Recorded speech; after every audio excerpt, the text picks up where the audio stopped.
అల్లూరు జిల్లా అరకులోయలో గిరిజనులు మన్యం బంద్ చేపట్టారు. ఆదివాసీలకు ప్రత్యేక డిఎస్సి ప్రకటించాలని కోరుతూ అరకులో ఉదయం నుంచి బంద్కు దిగారు.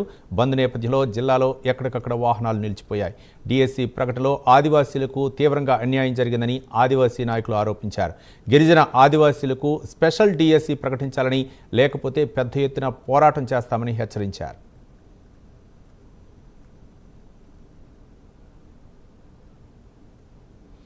రైట్, దీనిపై పూర్తి సమాచారం మా కరస్పాండెంట్ చంద్రశేఖర్ ఫోన్ లైన్లో అందిస్తారు. చంద్రశేఖర్.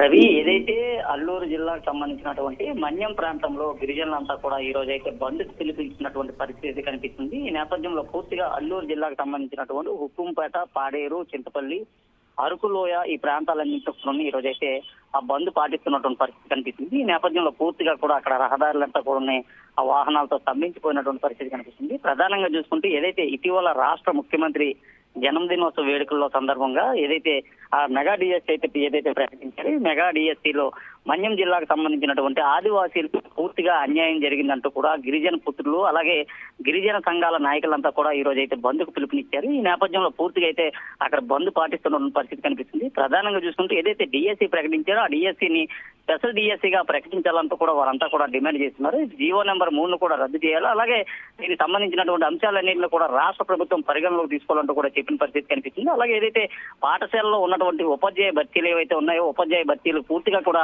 గిరిజనులకి కేటాయించాలంటూ కూడా వారంతా అయితే డిమాండ్ చేస్తున్నారు. ఈ నేపథ్యంలో అక్కడైతే బంద్ అయితే ప్రశాంత వాతావరణంలో కొనసాగుతుందని చెప్పుకోవచ్చు. ఈ నేపథ్యంలో ఏదైతే బంద్ జరిగిందో బంద్ జరిగినటువంటి నేపథ్యంలో పూర్తిగా ఆ మన్యం ప్రాంతం నుంచి ఇటు విశాఖ జిల్లాకు వచ్చేటట్టుగానే అటు అనకాపల్లి జిల్లాకు వచ్చేటటువంటి వాహనాలన్నీ కూడా ఎక్కడికక్కడ నిలిచిపోయినటువంటి పరిస్థితి కనిపిస్తుంది. ఏదైతే ఆ రాష్ట్ర ముఖ్యమంత్రి గానీ అలాగే రాష్ట్ర విద్యాశాఖ మంత్రి వీరు ఏదైతే మెగా డిఎస్సీ పైన తక్షణమే ప్రకటన విడుదల చేయాలంటూ కూడా వారంతా కూడా డిమాండ్ చేస్తున్న పరిస్థితి కనిపిస్తుంది. దీంతో పూర్తిగా మన్యం అయితే ఈ రోజు బంద్ ఉన్నటువంటి పరిస్థితి ఇది కనిపిస్తుంది.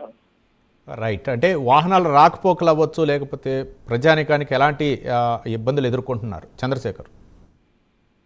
ఉదయం 6:30 గంటల ప్రాంతంలో ప్రారంభమైనటువంటి బంద్ ఇప్పటికీ కొనసాగుతుందని చెప్పుకోండి. ఈ నేపథ్యంలో అక్కడ ఉన్నటువంటి ఎవరైతే ఆ ప్రాంతంలో ఉన్నటువంటి ప్రజలు ఎవరైతే ఉంటారో వారంతా కూడా తీవ్ర ఇబ్బందులకు గురవుతున్న పరిస్థితి కనిపిస్తుంది. ముఖ్యంగా చూసుకుంటే ఇటు హాస్పిటల్స్ వెళ్లే కానీ లేదా అటు ఉపాధికి వెళ్లేటటువంటి వీరంతా కూడా వాహనాలు రాకపోవడంతో నానా అవస్థలు అయితే పడుతున్నారని చెప్పుకోవచ్చు. ఏదైతే ఉదయం నుంచి జరుగుతున్నటువంటి మన్యం బంద్ ఏదైతే ఉందో ఈ మన్యం బంద్ నేపథ్యంలో అక్కడ ఉన్నటువంటి ఆర్టీసీ అంతా కూడా స్తంభించిపోయినటువంటి పరిస్థితి కనిపిస్తుంది. ఎటువంటి వాహనాలు కూడా కొండపై నుంచి కొండ దిగువకి అలాగే కొండ దిగువ నుంచి కొండపైకి రాకపోవడంతో చాలా వరకు అయితే ఇబ్బందులు పడుతున్నారు. అలాగే ఆ ప్రాంతానికి వెళ్ళేటటువంటి ఆ పర్యాటకులు ఎవరైతే ఉంటారో పర్యాటకుల వాహనాలు కూడా పైకి అనుమతించమంటూ కూడా గిరిజనులు అయితే చెప్పిన పరిస్థితి కనిపిస్తుంది. ప్రధానంగా తమ డిమాండ్లను రాష్ట్ర ప్రభుత్వం తప్పకుండా తీర్చాలని లేని నేపథ్యంలో పెద్ద ఎత్తున కూడా ఉద్యమిస్తామంటూ కూడా వారు అయితే చెప్పిన పరిస్థితి కనిపిస్తుంది.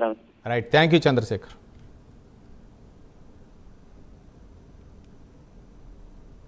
జయప్రదం చేయడానికి సహకరిస్తున్నటువంటి యావత్ ఆదివాసీ ప్రజానికానికి ఆదివాసీ గిరిజన సంఘం తరఫున సంపూర్ణ మద్దతు తెలియజేస్తుంది, అభినందనలు తెలియజేస్తుంది.